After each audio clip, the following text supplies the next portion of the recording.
Hello, আপনাদের সবাইকে welcome জানিয়ে শুরু করছি আজকে নতুন একটি ভ্লগ। আমি শর্মিষ্ঠা। আশা করি আপনারা সবাই খুব ভালো আছেন, সুস্থ আছেন, আর আমরাও বেশ ভালো আছি। কোথায় গেলে? তাড়াতাড়ি দেখে যাও। কি অবস্থা, কি অবস্থা দেখো।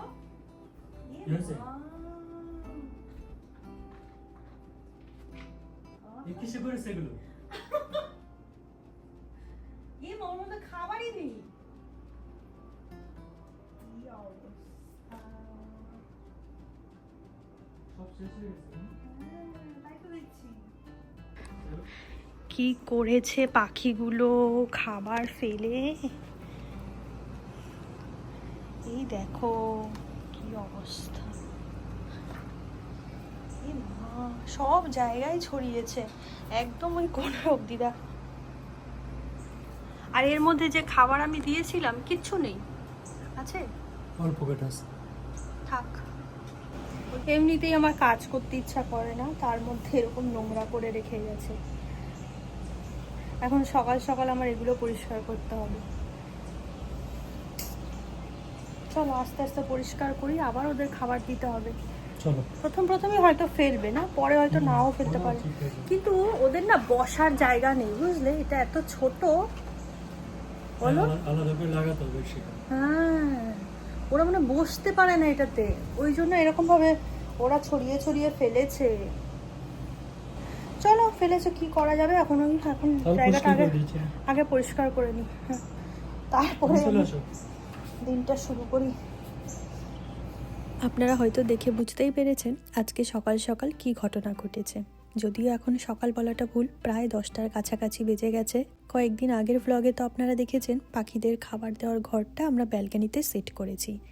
আজকে দেখলাম পাখি এসে খাবার তো খেয়ে গেছে, কিন্তু সব খাবার ফেলে দিয়ে গেছে। আমি একটু বেশি বেশি করেই খাবার দিয়ে ফেলেছিলাম। আপনারা অনেকেই কমেন্টে বলেছিলেন যে পাখি আসতে কয়েকদিন সময় লাগবে। আমিও সেটাই ভেবেছিলাম, হয়তো পাখি খাবারের গন্ধ পেয়ে আস্তে আস্তে 2-1 দিন সময় লাগবে। কিন্তু জানেন তো, বেশি দেরি করেনি। যেদিন আমরা খাবার দিয়েছিলাম ঠিক তার পরের দিন এসে এই কাণ্ড ঘটিয়েছে ওরা। আজকে সকালের দিকটাতে আমাদের ব্যালকনিতে আসা হয়নি, তাই আর দেখতে পাইনি। যখন আমরা এই কাণ্ড দেখেছি তখন অলরেডি আমাদের দুজনের স্নান হয়ে গেছে। তাই কোনো রকম সামনেটা একটু পরিষ্কার করে আজকে রাখলাম, কালকে খুব ভালোভাবে সামনেটা পরিষ্কার করে নেব।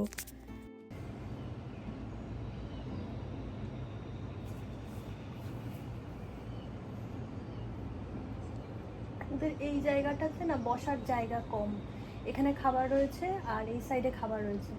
ওরা বসবে কোথায়? বড় পাখি হলে তো বসতে পারে না, ওই জন্য মনে হয় এভাবে খাবারগুলো ফেলেছে। ঠিক আছে, এদের একটা বসার ব্যবস্থা করতে হবে। নতুন নতুন প্রথম নিয়ে এসেছি তো, নতুন অভিজ্ঞতা, তাই হয়তো অতটা বুঝে উঠতে পারিনি। দেখা যাক এটা দিয়ে কিছু করা যায় নাকি। যদি না করা যায় তাহলে আবার নতুন একটা নিয়ে আসবো যেটাতে বসার ব্যবস্থা রয়েছে। চলুন তাহলে ঘরে যাই এবার, বাইরে প্রচণ্ড গরম। ঘরে গিয়ে কাজবাজগুলো শুরু করি। আজ অনেক দিন পর সকালে চিড়ের পোলাও বানাচ্ছিলাম। এটা বসিয়ে দিয়েই ব্যালকনিতে গিয়ে দেখি এই কাণ্ড ঘটেছে। একপাশে একটু চাও বসিয়ে দিয়েছি, চাটা হয়ে গেছে, তবে পোলাওটা আরেকটু হবে। ততক্ষণে চলুন চাটা নিয়ে বাইরে গিয়ে বসি, আর বাইরে থেকে দেখতে থাকি যে দিনের বেলায় পাখি আসে নাকি। এমন সময় পাখি এসে খাবার খেয়েছে যখন আমি দেখতেও পাইনি। আর এখানে বসে বসে বাইরের এই পরিবেশটা দেখতে যে কি ভালো লাগে, যা বলে বোঝানো যাবে না। চিড়ের পোলাও অনেকে দেখেছি একটু সাদা ধরনের খেতে পছন্দ করে, আমারও ভালো লাগে, তবে আজ আমি একটু হলুদ দিয়েছি। আর নামানোর আগে সামান্য ঘি আর চিনি দিলে ভালো লাগে খেতে, তবে আমি চিনিটা দিইনি। এই ঘিটা দেওয়ার পরে হালকা একটু নাড়িয়ে চাড়িয়ে নিলাম, ব্যাস, চিড়ের পোলাও এদিকে আমার রেডি। এটা খুব কম সময়ের মধ্যে হয়ে যায় আর খেতেও খুব ভালো লাগে। আজও যেহেতু ও ঘরে রয়েছে তাই ভাবলাম একটু ভালো ব্রেকফাস্ট বানিয়ে দিই ওকে।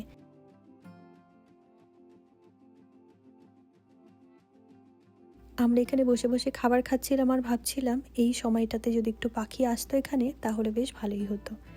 বলতে বলতে দেখলাম কিছুক্ষণ পর এখানে একটা একটা করে পাখি আসা শুরু হয়েছে। সব খাবার যদিও ফেলা হয়ে গেছে, তবে একদম নিচে অল্প কিছু খাবার ছিল, সেগুলোই খাওয়ার জন্য ওরা এসেছে। ওই যে দেখুন। তবে খুব বড় পাখি দেখলাম না এখানে, ছোট ছোট যে পাখিগুলোই চড়ুই পাখির মতন ওরাই আসছে দেখলাম বারবার করে। রোজ রোজ যদি ঘরে বসে এমন সুন্দর জিনিস দেখা যায় তাহলে তো পাখিতে রোজ খাবার ফেললেও সেটা পরিষ্কার করতেও গায়ে লাগে না। এত সুন্দর লাগছিল পাখিটা যখন বসে বসে খাবার খাচ্ছিল, সত্যিই অসাধারণ। মনে হচ্ছিল সারাদিন ওকে বসে বসে দেখতে থাকি।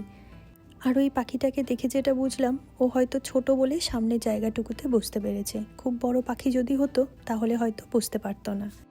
আজকে সকাল সকালেই পাখি আসা দেখে আমার এত ভালো লাগছিল, আমি একটু একটু করে কাজ করছি আর বারবার করে ব্যালকনির দিকে তাকিয়ে রয়েছি।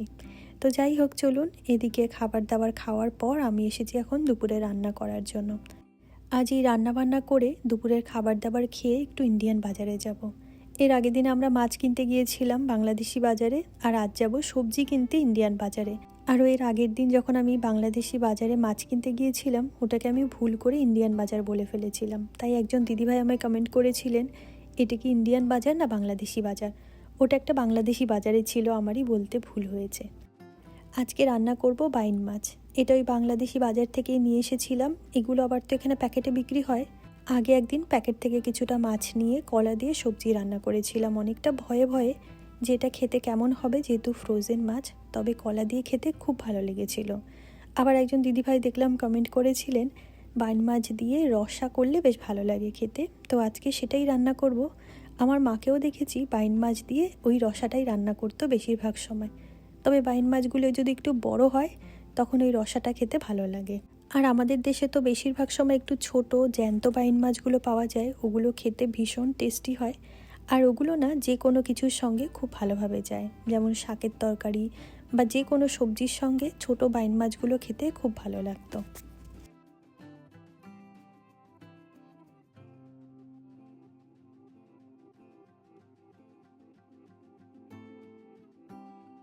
রসা বানানোর জন্য যা যা লাগবে, ওই পেঁয়াজ, টমেটো, রসুন, আদা, শুকনো লঙ্কা আর কয়েকটা কাঁচা লঙ্কা চিড়ে নিচ্ছি। তবে কাঁচা লঙ্কাগুলো দেবো না, ওটা দিয়ে আজ একটু শাকের তরকারি রান্না করব, তাতেই দেবো।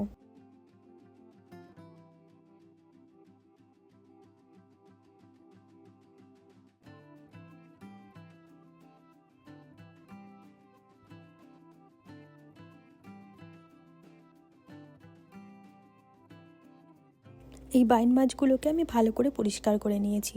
এগুলো যেহেতু গোটা গোটা ছিল আর একটু বড় ছিল, প্রচুর আঁশ ছিল মাছগুলোতে, একদম ছোট্ট ছোট্ট, সেগুলো পরিষ্কার করতে অনেকটা সময় লেগে গেছে।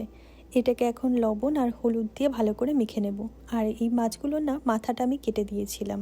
এই মাছের মাথাগুলো খায় না যতদূর আমি জানি। আমার মাকে দেখতাম ছোট হোক বা বড় বাইন মাছ, তার মাথাটা কেটে দিত। আর এই মাছ ভর্তি ছিল ডিম। এই যে দেখুন, বাইন মাছের ডিমগুলো অনেকটাই কালো কালো হয় আর খেতে খুব টেস্টি হয়।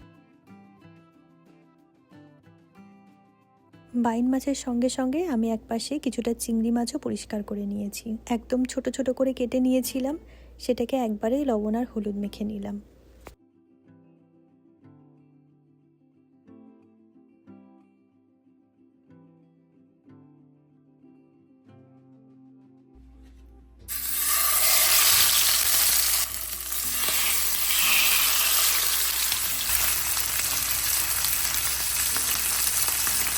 মাছগুলোকে এক সাইডে ভাজতে বসিয়ে দিয়েছি, ততক্ষণে ভাবলাম শাকগুলোকে কেটে নিই।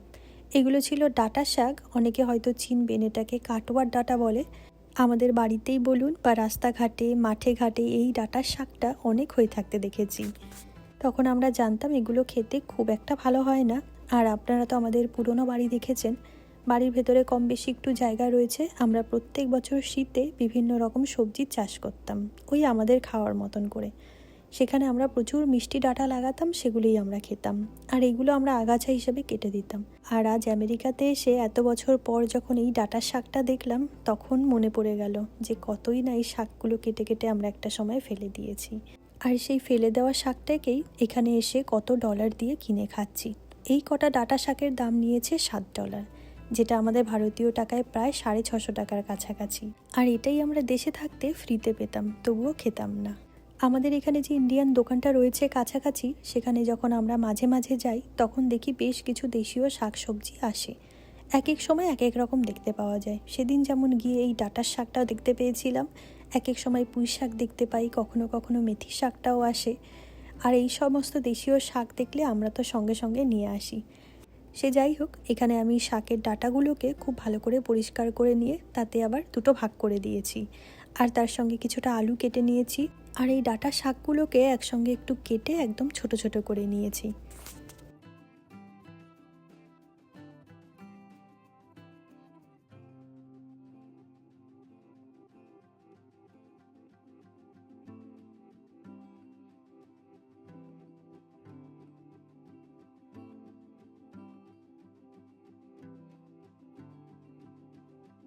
এই মাছগুলো যেহেতু ফ্রোজেন ছিল, তাই আমি এগুলোকে একটু কড়া করে এপিটোপিট করে ভেজে নিয়েছি। আর ওই মাছ ভাজা তেলের মধ্যেই আমি পেঁয়াজ দিয়ে দিয়েছি পরিমাণ মতন। আমি আর এক্সট্রা করে তেল দিইনি, একদম কম তেলে পেঁয়াজগুলোকে খুব ভালো করে ভেজে নেব। আর তার ভেতরে এক এক করে যে মশলা বানিয়ে রেখেছিলাম সেগুলো দিয়ে দেব, যেমন ওই আদা, রসুন, শুকনো লঙ্কা আর সামান্য জিরে ধনে।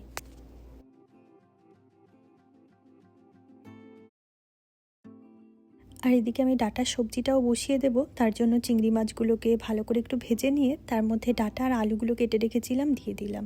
আর তার মধ্যেই আমি এক এক করে লবণ, হলুদ আর জিরে রাখা কাঁচা লঙ্কাগুলো দিয়ে ভালো করে একটু কষিয়ে নেব।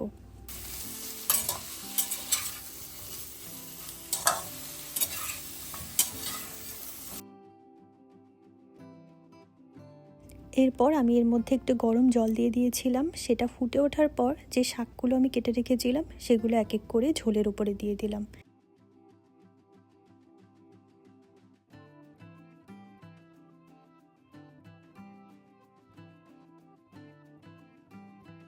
এরপর সবজিটাকে নামিয়ে নিয়েছি। এবার এটাকে একটা ফোড়ন দেব। তবে তার আগে আমার মনে হলো এতে হলুদটা একটু কম হয়ে গেছে, তাই আমি ফোড়ন দেওয়ার আগে ঝোলের মধ্যে পরিমাণ মতন হলুদটা দিয়ে নিলাম। আর এখন ফোড়নের জন্য এক এক করে আমি তেজপাতা, শুকনো লঙ্কা, জিরে, রাঁধুনি আর বেশ কিছুটা রসুন একটু থেতো করে দিয়ে দিয়েছি। এই ডাঁটা শাকের সঙ্গে বেশি করে রসুনের ফ্লেভারটা খুব ভালো যায়। এই সব কিছুকে একটু ভালো করে আমি ভেজে নিয়েছি, হালকা একটু পোড়া পোড়া হয়েছে। তার মধ্যে আমি সবজিটাকে দিয়ে দিয়েছি। ব্যাস, এবার এটা একটু ফুটে উঠলেই আমার শাকের তরকারিটা রেডি। আর এদিকে আমি মশলার সঙ্গে ভালো করে আলু কষিয়ে ঝোল দিয়ে দিয়েছিলাম। তার মধ্যে এক এক করে বাইন মাছগুলো দিয়ে দিলাম। আমি খুব বেশি ঝোল রাখিনি, এইটা যাতে একটু মাখা মাখা হয় সেভাবেই ঝোলটা দিয়েছি।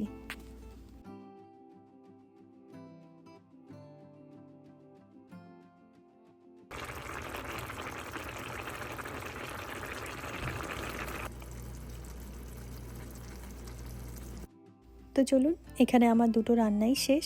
আজ আর বেশি কিছু রান্না করিনি। এখন এই দুপুরের খাবার নিয়ে দুজনে মিলে বসে পড়ব। একটু পরে আমাদের আবার বেরোতে হবে। আর আজ দুপুরে আমি সাদা ভাতের জায়গায় ব্রাউন রাইস রান্না করেছিলাম। এটা খেতে বেশ ভালোই লাগে।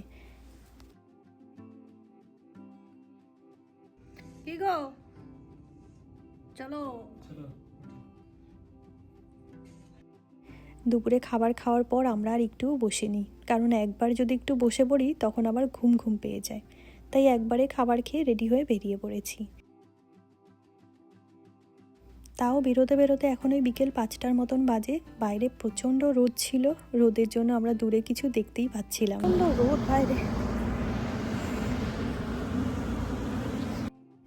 আমরা প্রথমে যাব একটু মলে, আমাদের কিছু টুকটাক জিনিসপত্র কেনাকাটা করা রয়েছে সেই জন্য।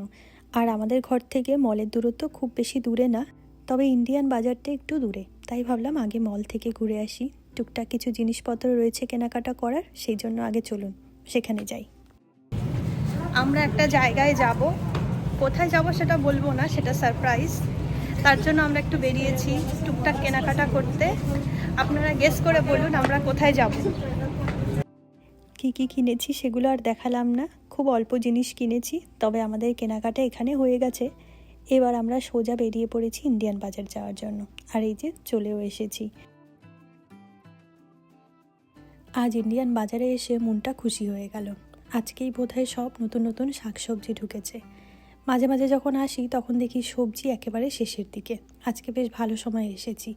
এখানে রয়েছে নানান ধরনের বেগুন, তবে বেগুন আজ আর নেব না। তুমি এখানে আসলেই শুধু এই করলার দিকে আসো, কি ব্যাপার? এত ভালো লাগে তোমার? আমার একটা প্রিয় সবজির ভিতরে প্রিয় সবজি কয় পিস নিব? 4 পিস নিয়ে নে। নাও। 4 পিস তো তুমি এক বেলায় খেয়ে শেষ করে ফেলবা। তাহলে আরেক পিস নিয়ে ওর খুব পছন্দের একটা সবজি করলা, তাই ইন্ডিয়ান বাজারে যখন আমরা আসি আর যখন দেখি করলা এসেছে বেশ সুন্দর সুন্দর, তখন একটু বেশি করেই নিয়ে যাই। আরও জানেন তো, এই করলাগুলো যে নিয়ে গেলাম, ওগুলো যদি আমি একদিনে ওকে সব কটা ভেজে দিই, ও সব কটাই একবারে শেষ করে দেবে। আমি জানি না ওর করলা খেতে কেন এত ভালো লাগে। এই কুমড়োটা আমি নতুন নেওয়া শুরু করেছি। আমরা তো এখানে কুমড়ো বলতে ওই বাটারনাট স্কোয়াশ যেটা বলে সেটাকেই ব্যবহার করতাম, তবে এই কুমড়োটার সঙ্গে আমার নতুন পরিচয় হয়েছে। একদিন এটাকে নিয়ে গিয়ে রান্না করেছিলাম, ভীষণ ভালো লাগে খেতে, একদম আমাদের দেশের যে কুমড়োগুলো ঠিক সেরকম টেস্ট। তাই এখন থেকে আমি স্কোয়াশের বদলে এই কুমড়োটাই নিয়ে যাই। আর এটাই যে আমাদের দেশীয় সেই অরিজিনাল কুমড়োর মতন টেস্ট, সেটা জানতে আমার প্রায় 3 বছর সময় লেগে গেল। এখনও যে কত জিনিস রয়েছে এমন আমার অজানা এখানকার, সেগুলো জানতে জানতে হয়তো পুরো বয়সটাই শেষ হয়ে যাবে। আর এই বিস্কিটটা তো আমাদের খুব পছন্দের, আমরা প্রায় ইন্ডিয়ান বাজার থেকে নিয়ে যাই। আমাকে একজন জিজ্ঞাসাও করেছিলেন এটা কোন কোম্পানির বিস্কিট। এই যে দেখুন ওপরে লেখা রয়েছে কেসিবি। আমাকে সম্ভবত বাংলাদেশ থেকে কেউ একজন জিজ্ঞাসা করেছিলেন এই বিস্কিটটার সম্পর্কে। এটি কিন্তু অনলাইনেও পাওয়া যায়, আমি দেখছিলাম। এই বিস্কিটটা আপনারা নিতেই পারেন, এটা খেতে ভীষণই ভালো লাগবে আশা করছি। বাজারঘাট শেষ করে ভাবলাম কিছু খাবার খেয়ে যাই। ও আজকে আমাকে বললো তোমায় একটা নতুন জিনিস খাওয়াবো, চিজি ধোসা। আর ও নিয়েছিল দই বড়া। আর ধোসাটা এত বড় ছিল, একজনের পক্ষে তো খাওয়া সম্ভব নয়, তাই আমরা দুজনে ভাগ করে খেয়েছিলাম। ধোসার ভেতরে এতটা পরিমাণে চিজ দেওয়া ছিল, টেনে ছেড়াই যাচ্ছিল না, তবে খেতে ভীষণ টেস্টি ছিল। এই ধোসাটা আমি প্রথমবার ট্রাই করলাম।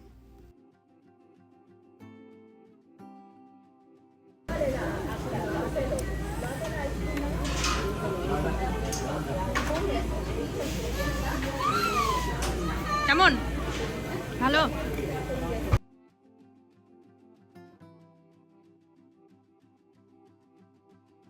ধোসাটা এত বড় ছিল আমরা দুজন মিলেও শেষ করতে পারছিলাম না, আরও বিশেষ করে ভেতরে চিজটা দেওয়া ছিল, তাই অল্প খেয়েই আমাদের পেট ভরে গেছে।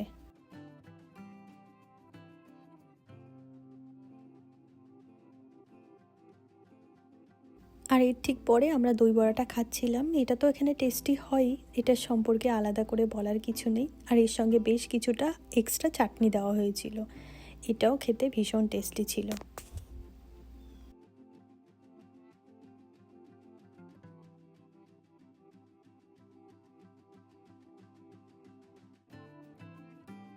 এদিকে আমাদের খাবার খাওয়া প্রায় শেষের দিকে, আর বাজারঘাটও হয়ে গেছে আমাদের। খুব বেশি কিছু আজকে বাজার করিনি, ওই টুকটাক সবজিপাতিগুলোই শুধু নিয়েছি।